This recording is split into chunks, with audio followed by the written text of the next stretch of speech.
El Economista Podcast. Hola, ¿qué tal? Bienvenidos y bienvenidas a Coffee Break, un podcast de Capital Humano y El Economista, donde hablaremos de todo lo relacionado con el mundo del trabajo, el desarrollo de carrera y la política laboral en México y el mundo. El Coffee Break.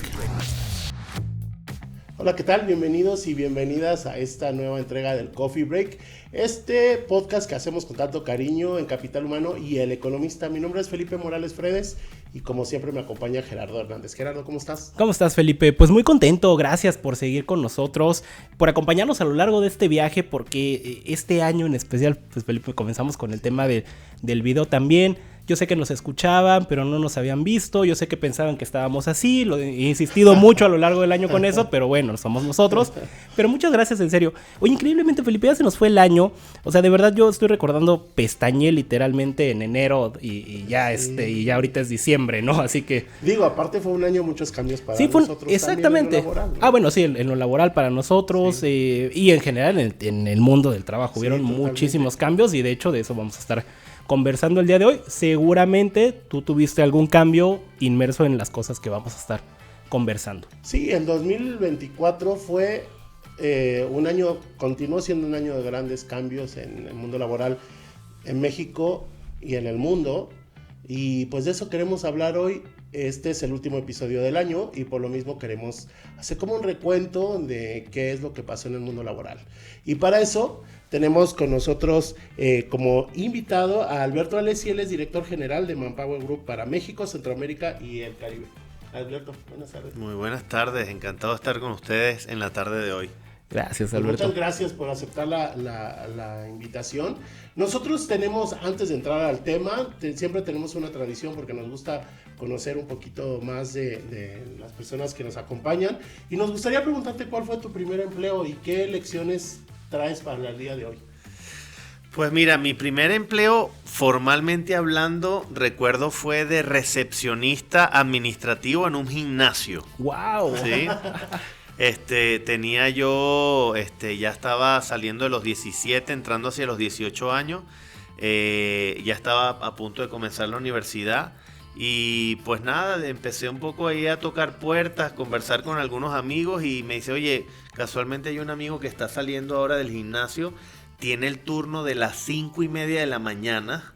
Wow. Y me tocaba pues abrir el gimnasio muy temprano en la mañana con una compañera que también trabajamos ahí juntos. Entonces, pues mira, de aprendizaje, primero pues obviamente el tema de ser un trabajador responsable en el sentido de que pues si yo no llegaba temprano, toda la gente... No había gimnasio, exacto, ¿no? Prácticamente no había gimnasio, nadie podía entrar a hacer ejercicio.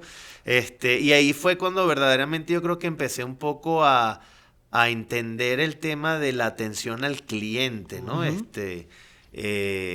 Un poco pues entender sus necesidades, como siempre, ¿no? Y nos pasa en las organizaciones, pues hay reglas que de alguna manera te bajan desde la gerencia, que dicen, bueno, aquí si no han pagado y no traen el carnet, no lo dejas pasar, ¿no? Claro. Pero si es un cliente que todos los días llega y ya sabes quién es, pues bueno, de alguna manera dices, pues sabes que pásele y no pasa nada, ¿no?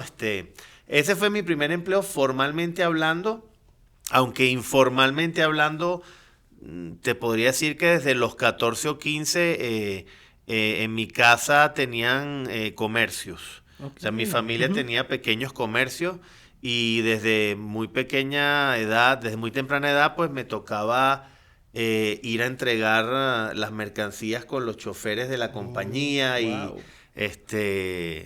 hacer cobranza. Entonces por eso siempre digo que mi primer empleo formalmente hablando fue de recepcionista administrativo en un gimnasio, pero desde los 14 años. El gusto por la chamba desde los 14. Así es. Wow, qué interesante. Porque aparte, creo que Felipe, un punto en común que han tenido casi todos los invitados es que empezaron en una etapa temprana a trabajar, ¿no? O sea, empezó muy joven. Sí, qué interesante. Pero no nos había tocado nadie de un gimnasio.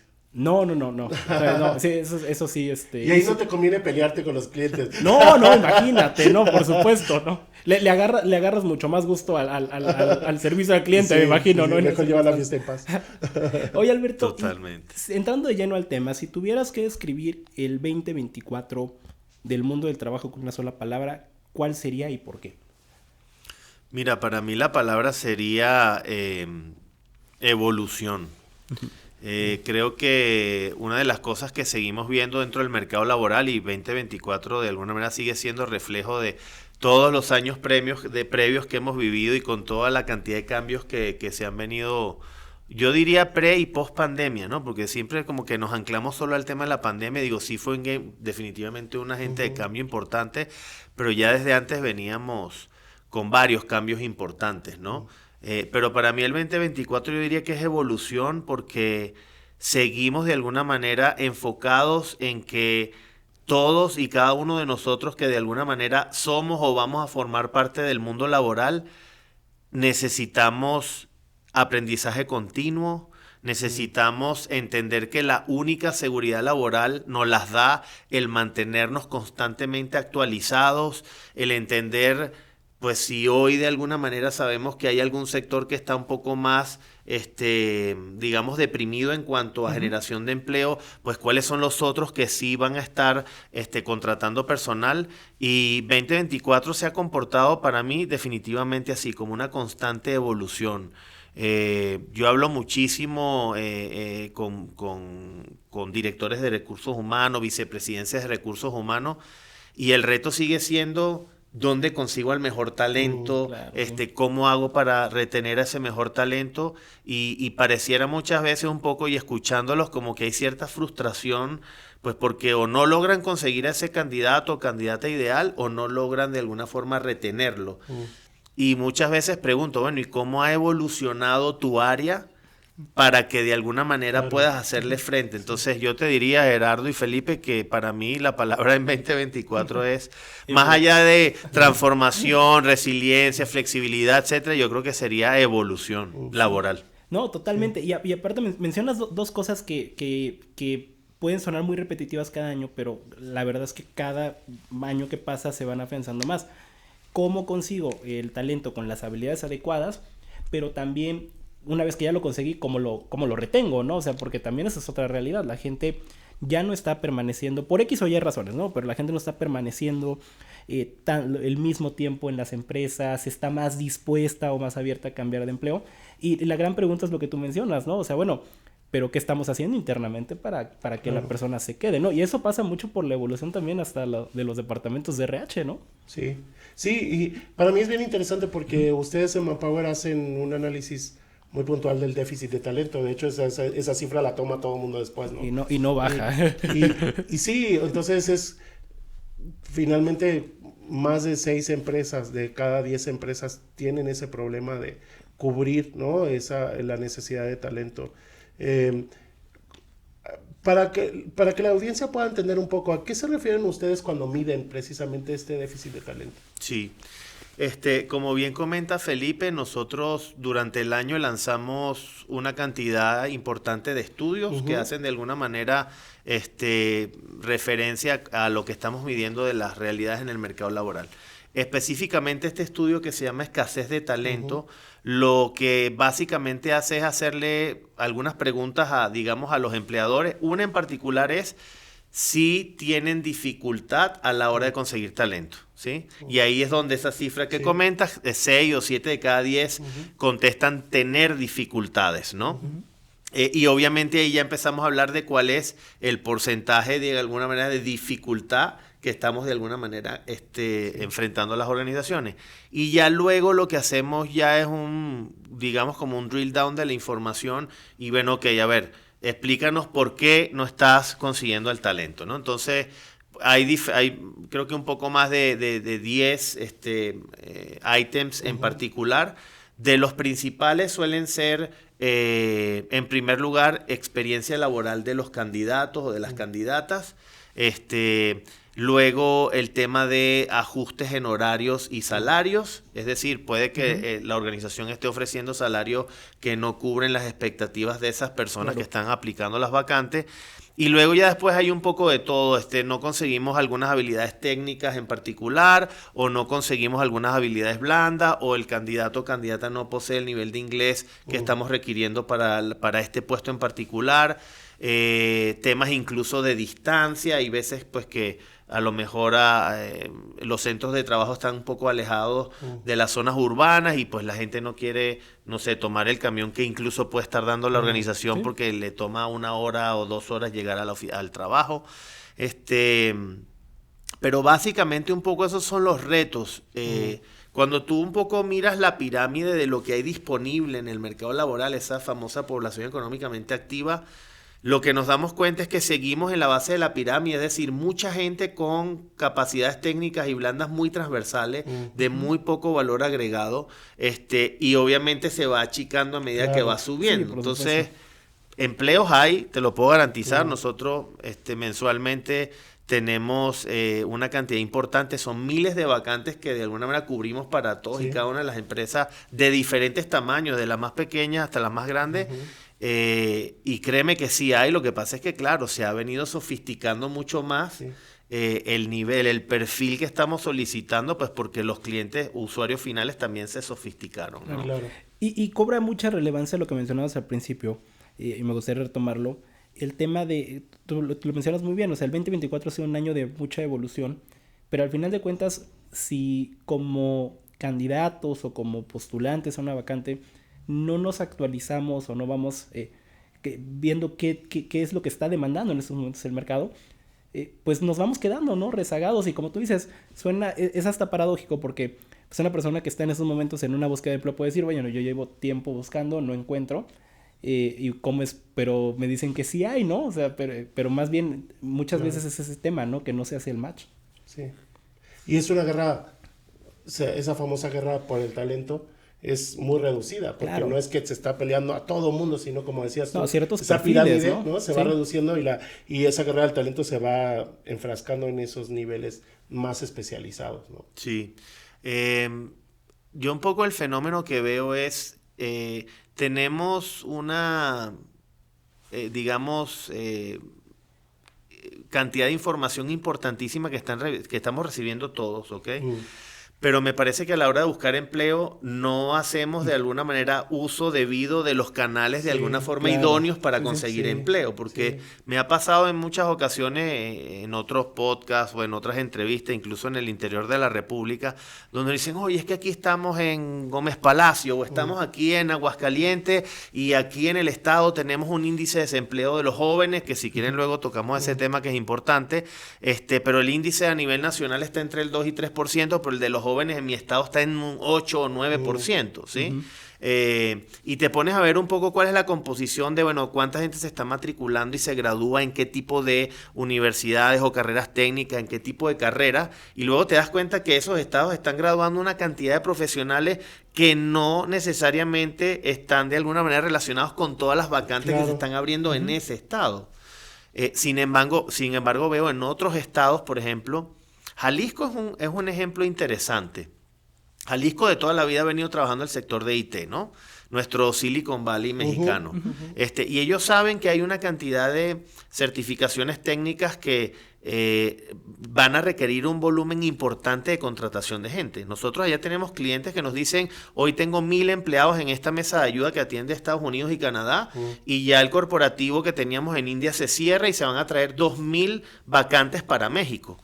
¿Sí? Y eso lo tengo que cubrir en el siguiente año. Entonces, claro, de la noche a la mañana no vas a conseguir a 2,000 personas con la experiencia en el inglés, que sepan del estado de Pensilvania, porque este grupo va a atender Pensilvania y el otro va a atender Ontario y el otro... ¿Sí me explico? Entonces, pero tienen un tech hub en donde de alguna manera le dicen, bueno, a ver, todo lo que es capacitación técnica y habilidades blandas, te lo pone el Estado, hacemos una inversión junto con las empresas y de alguna manera nivelamos las capacidades, ¿ok?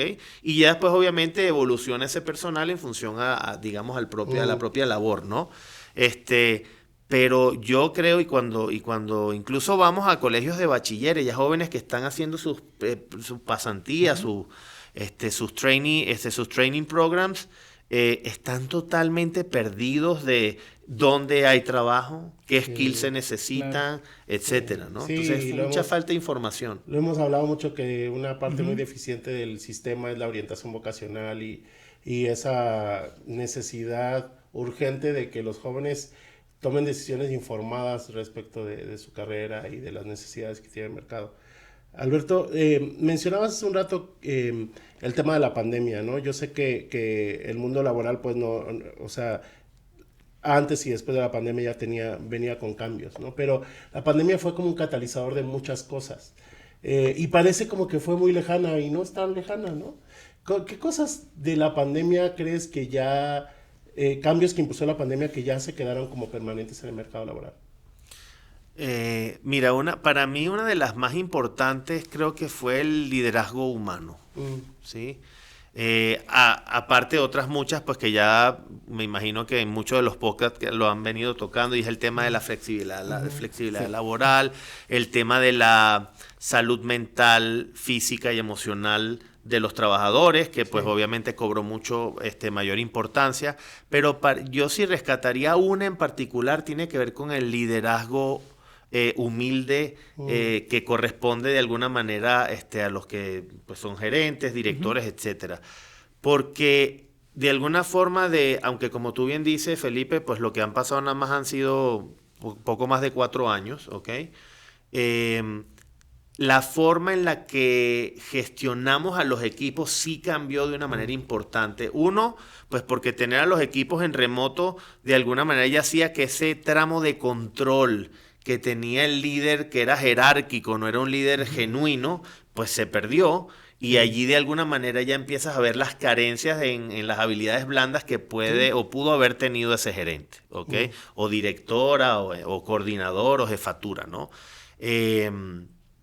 Entonces esa de alguna manera, ese reacondicionamiento de las habilidades de los gerentes, creo que hoy tiene y cobra una vida importantísima dentro de las organizaciones, porque eso es cuando hacemos, por ejemplo, las entrevistas de salida de los trabajadores, dentro de las primeras, asociaciones que hacemos de por qué se van, y es el tema de que el jefe que yo tenía, pues era absolutamente poco flexible, no fue un coach para mí, no me enseñó, no me ayudó, desde el día 1 no me puso, no me dio una ruta clara de cuál era mi carrera profesional dentro de la organización, y eso es lo que al final del día hace un líder, ¿no? O sea, ya no queremos líderes autoritarios, líderes que dictan instrucciones, que se lo saben todo. No, o sea, ahora 75% de las plantillas laborales está compuesta por millennials y centennials. 75% en este país, y prácticamente en casi todos donde hay demografía mucha demografía de jóvenes, ¿no? Y todos al final del día están buscando a ese líder humilde que ayuda, colabora, empatiza, aprende de los errores, y que de alguna manera de alguna forma sus KPIs van orientados hacia lo positivo y no a penalizar lo negativo. Claro. ¿No? Y qué interesante, porque y hay muchas mediciones, ¿no?, que confirman esa parte de cómo el liderazgo influye, o es más bien literalmente la experiencia diaria que recibe la persona, ¿no? Porque podemos tener políticas internas muy bonitas, podemos tener todo asentado muy bien en el contrato, pero al final el jefe es el que va a decidir cuánto tiempo trabajas, a qué hora llegas, si puedes o no puedes retirarte. O sea, correcto. Sí, es tu vivencia más cercana de la cultura organizacional. Claro, exactamente. Puedes tener políticas bien definidas, pero si tu jefe no las interiorizó ¿no? O sea, al final tu relación con tu jefe directo es como tu mayor forma de experimentar la cultura organizacional. Exactamente. Has dicho algo importantísimo. Puede que trabajes en una empresa cuya cultura sea lindísima, pero si tu director, tu gerente o tu jefe el autoritario, te tocó el que no era, pues obviamente no vives la misma cultura como lo vive el resto de la organización, ¿no? Claro, sí. Y que actualmente me pongo a pensar, pero en muchas empresas donde no existen como estos planes de carrera y los liderazgos se van ocupando más como, pues, por antigüedad o por rendimiento, ¿no? Pero no tanto porque preparaste a la gente para que estuviera ahí. Pues prácticamente el hecho de que te encuentres a un líder humano, como tú dices, un líder autoritario, pues queda la buena suerte de cada quien, ¿no? Sí, correcto. Ahora, Alberto, en esa parte también preguntarte, porque, y retornando un poco al tema que mencionabas de la multifactorialidad de la escasez de talento, pareciera que hoy hay distintas motivaciones para la gente, lo que a lo mejor a alguna generación le motivó hace tiempo para estar en el trabajo, hoy ya no le motiva a las nuevas generaciones. Entender un poco cuáles son esos cambios en las reglas del juego. Sí. Es interesante en varios de los estudios que hemos realizado a lo largo de estos años de pandemia para acá, se estigmatizó mucho a los millennials y a los, Sí. a los centennials, Sí, ¿no? totalmente. Estas son gente irresponsable, no Sí. les interesa el dinero, están cambiándose de un lado al otro y Sí. tal. Y como siempre yo digo un poco a mis equipos, vayámonos primero a la data, ¿no? Antes de estar de alguna forma queriendo hacer conjeturas que no son. Somos incomprendidos un poco. Sí, pero aquí entre nos los defiendo yo a cabalidad, Eso, muy bien. En estos estudios que realizamos hallazgos interesantes como por ejemplo, el tema en particular del dinero es su prioridad número 1, ¿sí? Entonces, quitamos ese estigma de que no, es que estas nuevas generaciones no les importa porque no quieren acumular riqueza. No entendamos el tema de no acumular riqueza como un tema que no me interesa lo económico. No, a ver, estas generaciones están clarísimas que si quieren alquilar un depa en Condesa o si quieren viajar a donde sea que quieran viajar, necesitan dinero, ¿sí? Sí. Y para poder obtener dinero tienen que trabajar. Entonces, eso se desmitifica de inmediato. Ahora, precisamente, ¿qué es lo que está de alguna forma motivando a estas nuevas generaciones? Uno, tienen mucha mayor información de nuestras empresas, entonces les interesa el propósito de nuestras organizaciones. O sea, ya no es nada más trabajar por trabajar, no, yo quiero trabajar en algo que haga clic con mis creencias, con mis valores y que realmente podamos respirar una cultura, si se quiere, similar entre lo que yo espero de la vida y lo que esa organización espera de la sociedad, del cambio climático, etcétera. Entonces, hay que hacer mucho énfasis en que esas reglas del juego, esas nuevas reglas del juego pues ya yo no es nada más que me dedique a fabricar, estoy inventando, yogures o agua. Es bueno, ¿qué es lo que hace ese producto para mejorar la vida de las comunidades a quien yo les llego? ¿Qué es lo que yo como organización estoy haciendo para hacer un mejor manejo del agua? ¿Cómo hago para que los desechos, en fin, toda esa cantidad de cosas que tienen que ver con sustentabilidad? Hoy en día parece mentira, pero te lo preguntan prácticamente desde el día 1 de la entrevista. Sí. Wow. ¿Sí? Sí. Es impresionante. Y la otra, que tiene que ver incluso, ahí lo conecto con el tema de la retención del personal, es que estas nuevas generaciones quieren desde el día 1 claridad de cuál va a ser su trayecto de carrera en la organización, ¿sí? Muchas de las entrevistas que hemos hecho y en los estudios le preguntamos a los jóvenes por qué, o sea, cuáles son realmente los factores que para ti son decisivos a la hora de dejar una organización. Cultura, jefe, etcétera, pero sí dice, es que no veo hoy un camino claro de hoy estoy en el stage 1 y quiero ir al stage 2, ¿okay? Y yo lo quiero tener claro. Hoy en día, por ejemplo, el tema de ver que una persona ha pasado quizás en 2 años por 3 organizaciones no es mal visto como se veía anteriormente, porque lo que están buscando estos jóvenes es, bueno, en esta organización no tengo claridad, no me han dicho en qué momento voy a pasar, etcétera, pues yo me voy haciendo mi propia carrera profesional. Y yo estoy en la empresa A y me voy a la empresa B. Entonces, creo que hay varios más en nuestros estudios. Pues a todos los que nos escuchan y nos ven, pueden entrar a nuestra página web y ahí hay muchos de los estudios ya más y cuáles son las tendencias de cada uno de ellos. El tema, por ejemplo, de flexibilidad horaria, el tema de la consolidación de horarios, el que yo pueda de alguna manera definir en qué horario yo puedo llegar, en qué horario me puedo ir de la organización, sobre todo en lo que llamamos ahora y que está de moda este tema de la mentefactura, ¿no? O sea, la gente que realmente puede hacer labores más allá de una tarea repetitiva dentro de una industria o una manufactura, ¿no? Sí. Alberto, tocabas un tema también que a lo largo de este año ha estado mucho en la mesa de discusión sobre la flexibilidad, ¿no? Hemos visto grandes empresas a nivel global con planes de retorno a las oficinas, con discursos como pues el que quiera seguir trabajando desde casa tiene que buscarse un nuevo empleo, como discursos muy autoritarios en torno al tema, ¿no? En México tal vez no ha sido tan mediático casos así, pero ¿cómo ves tú el tema en particular de la flexibilidad laboral?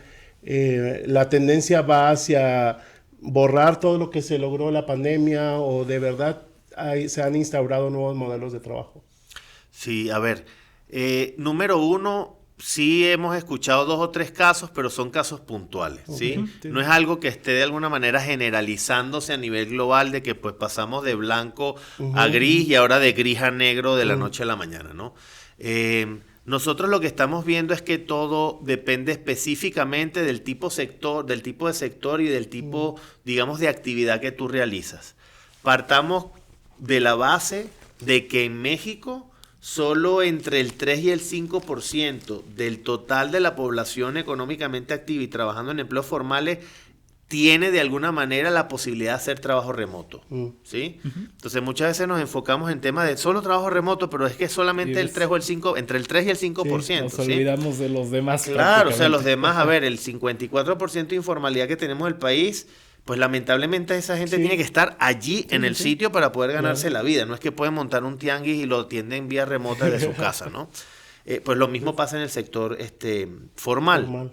Ahora, lo que sí estamos viendo es que, no sé si ustedes recuerdan, al inicio de la pandemia hubo una explosión de la productividad. Sí. La gente empezaba y decía, oye, espérate, pero yo estoy desde las 7 de la mañana ya en la computadora y son las 8 de la noche y sigo en la computadora. No sé si recuerdan de esa época que decían, oye, no, hay que bajarle salud mental, física y emocional. Y entonces empezamos... Me han contado.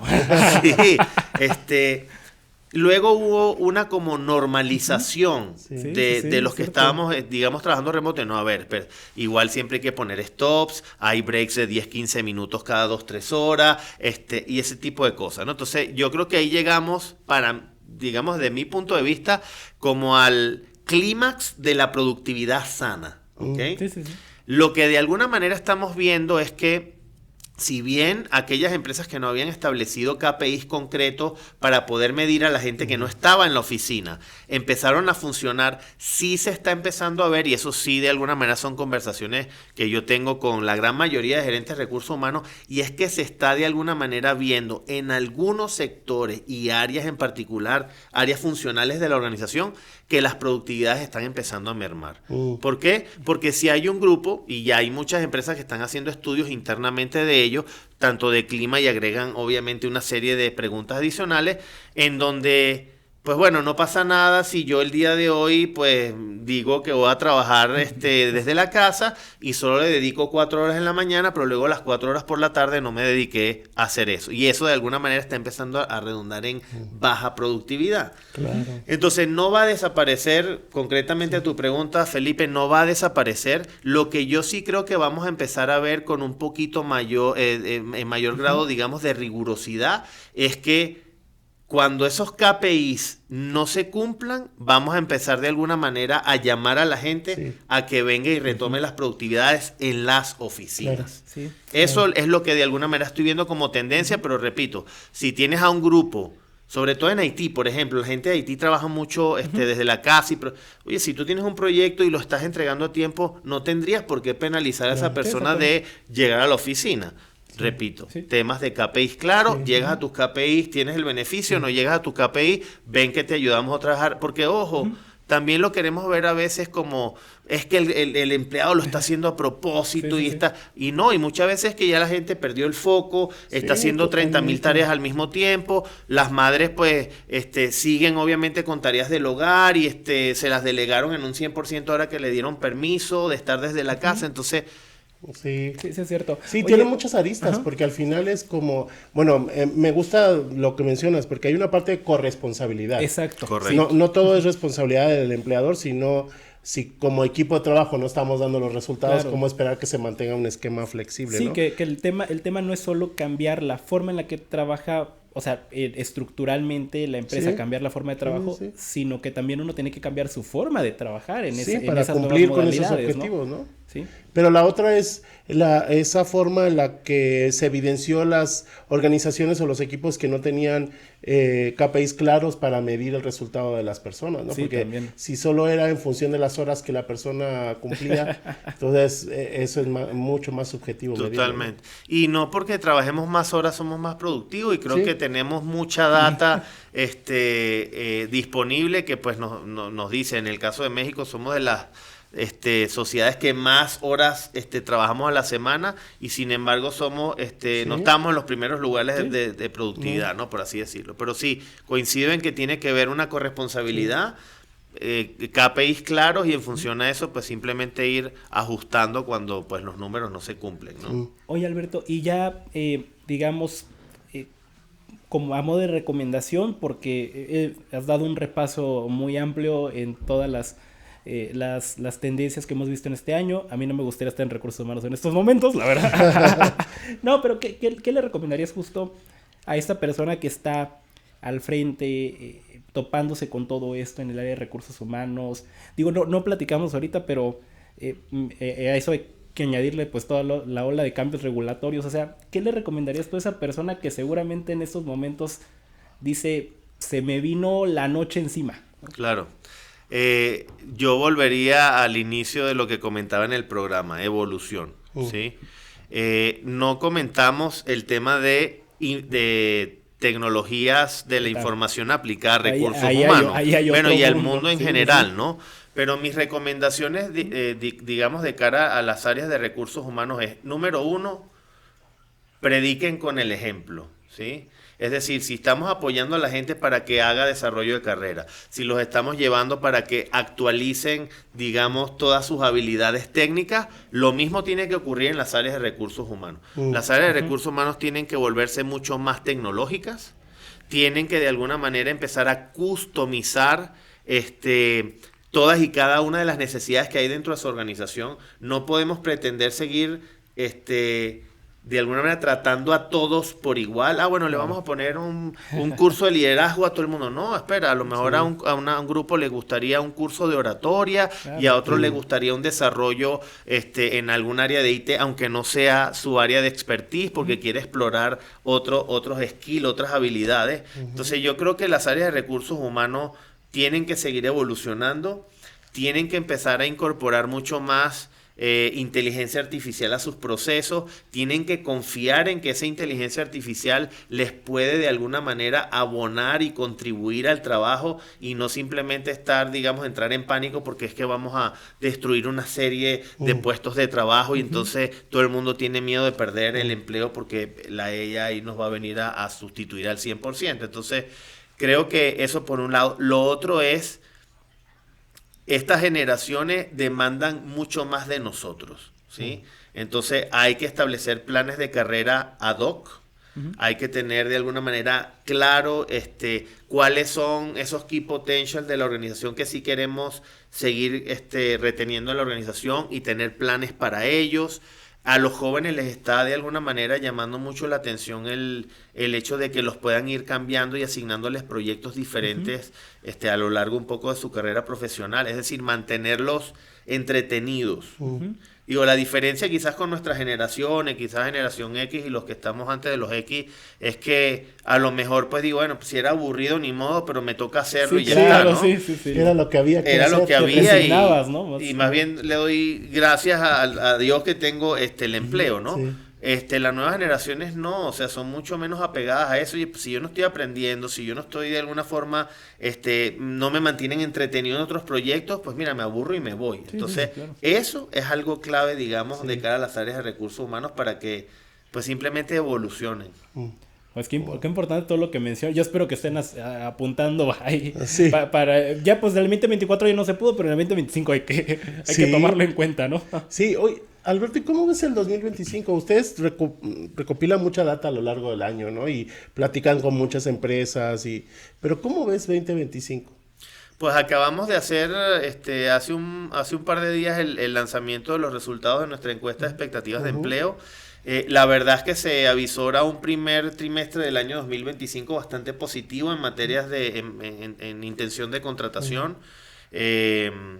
Sé que hay muchos temas, digamos, sobre la mesa. Comentaba Gerardo todo este tema de hay una serie de iniciativas de ley que se vienen y que podrían jugarnos a favor o en contra de la competitividad, de los costos operativos, pero en líneas generales seguimos viendo digamos, al sector empresarial bastante sólido.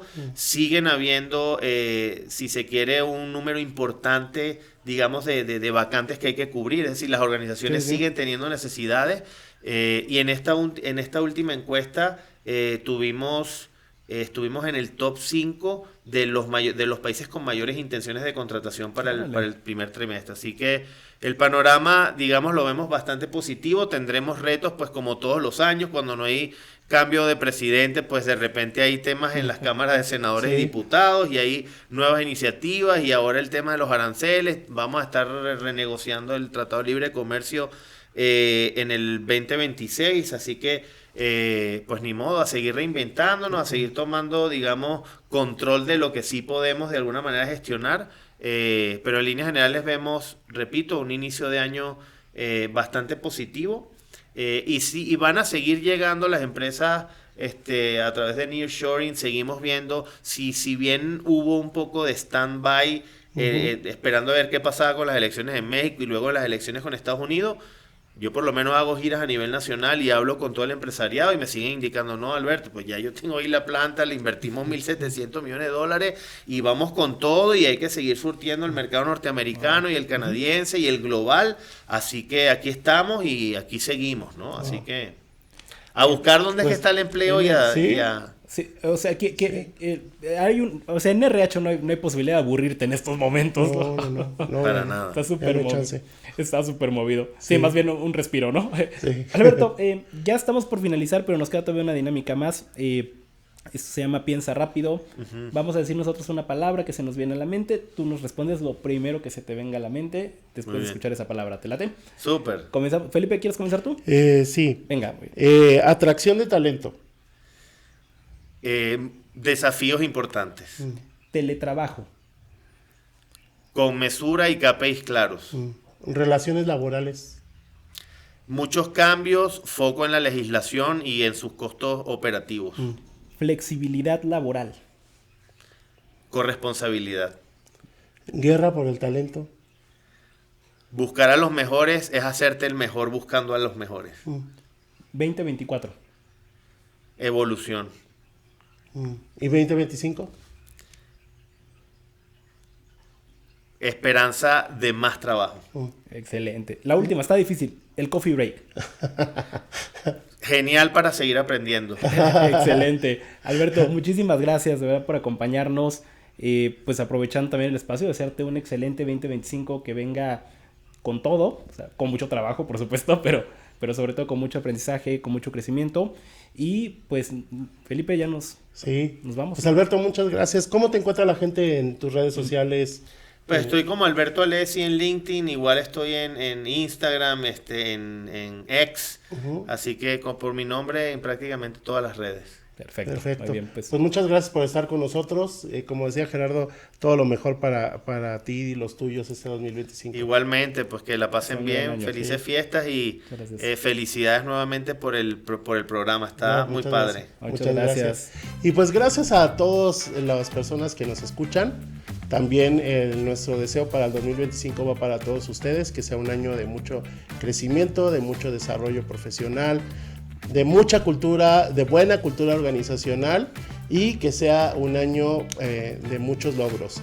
Y pues como siempre le damos gracias a todas las personas que hacen posible este programa, a nuestros compañeros detrás de cámaras, a los que están ahí editando, todos los que hacen posible este trabajo.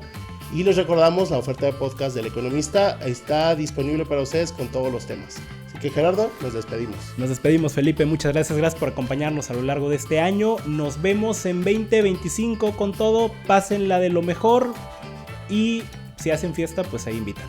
Nos vemos pronto. El Coffee